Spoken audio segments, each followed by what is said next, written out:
Avengers faisait aussi partie de l'escadrille. Sa femme nous raconte comment elle a appris la terrible nouvelle. Je me suis réveillée la nuit où c'est arrivé, vers minuit, et j'ai appelé la base parce que j'avais un mauvais pressentiment. Et ils m'ont dit que Ed n'était pas là, sans me donner aucune explication. Le lendemain, j'ai entendu à la radio que 5 bombardiers étaient portés disparus à la base aéronavale de Fort Lauderdale. Et j'ai tout de suite su que c'était eux. À l'époque, certains croient que les pilotes ont été enlevés par des extraterrestres.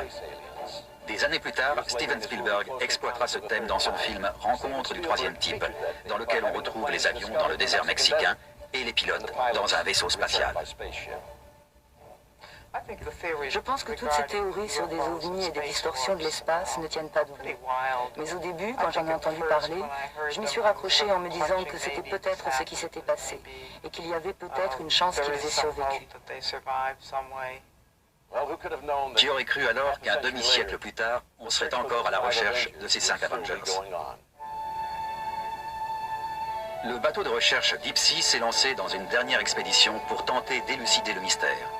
À la tête de l'expédition, Graham Hawkes, aventurier et océanographe, vétéran en matière de recherche de l'escadrille 19. Pour la localiser, il aura fallu 12 ans de recherche à John Meyer, ancien membre de la Direction générale de l'aviation civile et pilote d'hélicoptère de combat au Vietnam.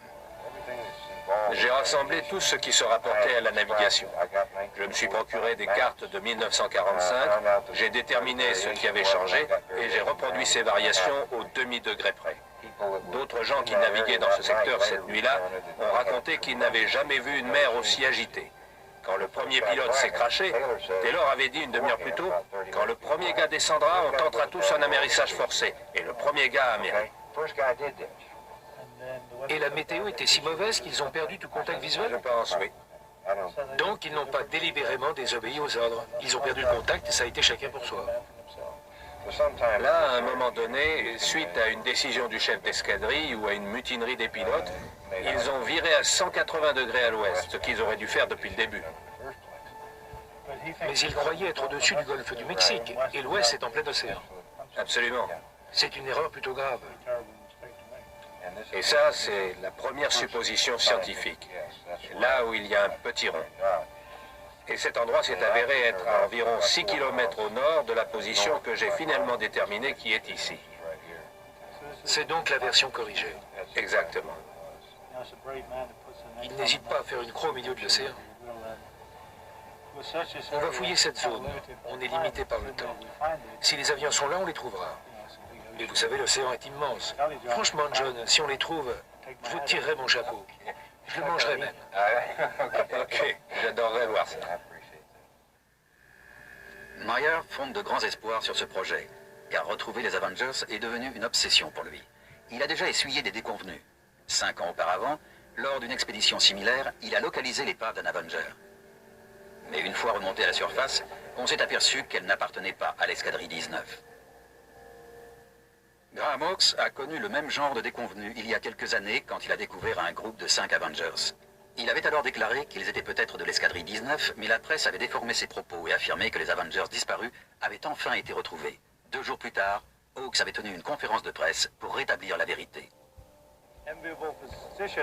Nous sommes au regret de devoir vous dire que nous avons acquis la certitude que les 5 avions trouvés n'appartenaient pas à l'escadrille 19. La recherche des Avengers n'a donc rien de nouveau pour ces 2 hommes. Mais pour corser l'affaire, on sait que près de 150 Avengers se sont abîmés au large de la Floride pendant la guerre. Pour Graham Hawkes, la découverte de l'escadrille 19 serait un prélude idéal à son but ultime, plonger en solo jusqu'au tréfond de la planète. Considéré comme l'un des innovateurs les plus renommés en matière d'océanologie et d'exploration sous-marine, il est un peu l'Enzo Ferrari de la mer. Hawkes dirige le groupe d'exploration océanographique de Californie. Il a dessiné de nombreux submersibles et partage le record mondial de profondeur de plongée sous-marine en solo.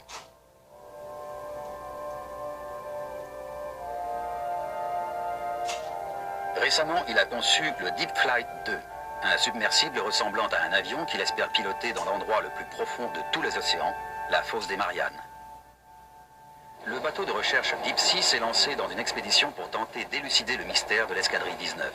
Il transporte un équipement ultramoderne de recherche sous-marine, en particulier un sonar à balayage latéral et un véhicule télécommandé, le ROV. Tandis que le Deep Sea explore la zone cible de recherche, le responsable du sonar, Bill Mastrud, ne quitte pas des yeux ses écrans. Soudain, il repère quelque chose. Vous ne croyez pas que c'est un avion? Eh bien, j'espère que vous vous trompez. Il est même possible que ce soit du poisson. Mais ça ressemble quand même à une cible potentielle. On va tourner autour pour tâcher d'en avoir le cœur net. Le seul poisson qu'on ait vu, c'est... Je pense qu'il se trompe. C'est un avion. Ça pourrait être n'importe quoi, John. On peut continuer à s'approcher pour voir. Ok, désolé, mais j'ai du mal à croire que c'est pas ça. Il s'avère que ce n'est pas un avion. La déception de John Mayer augmente au fur et à mesure que les recherches s'intensifient. Ça fait 12 ans que je travaille là-dessus. Et tout le monde dit que je suis fou. La Navy, les gardes-côtes, tous. Je suis peut-être fou, mais là, je pense que j'ai raison. Les recherches se poursuivent quand soudain, une grosse tempête se met à balloter le bateau. L'équipe décide alors d'abandonner les recherches, n'ayant trouvé aucune trace d'épave d'avion.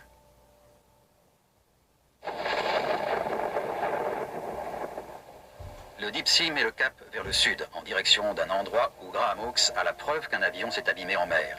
Peut-être un Avenger de l'escadrille 19. D'ordinaire, le Deep Sea parcourt les mers à la recherche d'épaves de galions espagnols, dans le cadre d'un projet de recherche scientifique. En cherchant ces trésors du passé, l'équipe a découvert des centaines de bateaux et d'avions contemporains. Ils utilisent maintenant leur équipement ultramoderne et leurs années d'expérience pour tenter d'élucider les mystères du triangle des Bermudes. Tandis que le ROV s'enfonce dans l'océan, on fait une découverte surprenante à 750 pieds. Aucune erreur possible, c'est un avion, un Avenger. FT-87.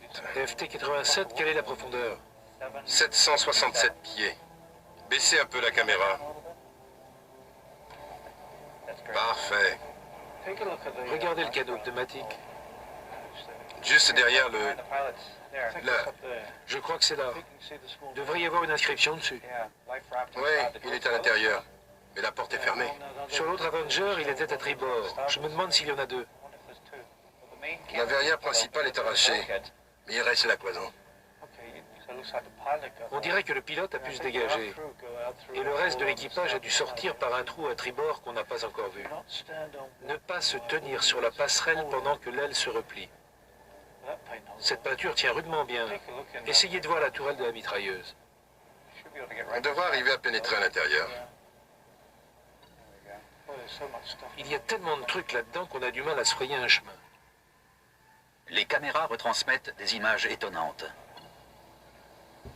Dans cet environnement hostile, la pression est si forte qu'elle écraserait des poumons humains. Cet Avenger, à l'allure jadis si fière, est maintenant recouvert d'une couche de bactéries qui se multiplient sur le fer, et le cockpit est envahi d'anémones de mer et autres petits animaux qui ont élu domicile. C'est surprenant à 750 pieds. Essayez de passer de l'autre côté avec le ROV. Grâce au propulseur et au gouvernail, le pilote peut manœuvrer le ROV de façon à voir l'avion de plus près. C'est la trappe d'accès au canot pneumatique. On dirait qu'elle est ouverte. Ben oui. Vous pouvez vous rapprocher? Ça veut dire que le pilote est sorti à tribord et a au moins déployé le canot. Regardez ce corail blanc sur le canon de la mitrailleuse. Un petit peu de poésie. L'équipage est impatient d'examiner les numéros de série pour savoir s'il s'agit de l'escadrille 19. Bon, faudrait qu'on repère le numéro. Il doit être sous cette étoile-là. Recouvert par cette vase, voyons voir si on peut la dégager. Oui, si vous mettez la soufflerie, ça n'abîmera pas la peinture. Allons-y. Je vais aspirer l'eau et la remplacer par de l'eau propre. On commence à voir le fuselage, une série de rivets. Vous pouvez vérifier? Le numéro doit se trouver juste à cet endroit. En tout cas, ils sont pas... Le sort de l'escadrille 19 restera donc un mystère. Quelque part dans ces étendues marines, le secret sur ce qui est arrivé à ces 5 bombardiers reste bien gardé dans les profondeurs obscures du triangle des Bermudes, du moins pour le moment.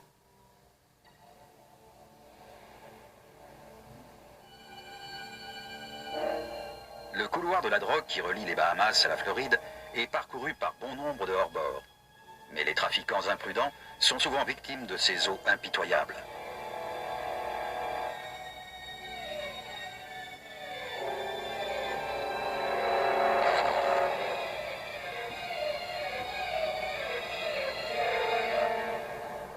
Ils finissent ici, vaisseaux fantômes échoués sur les fonds marins.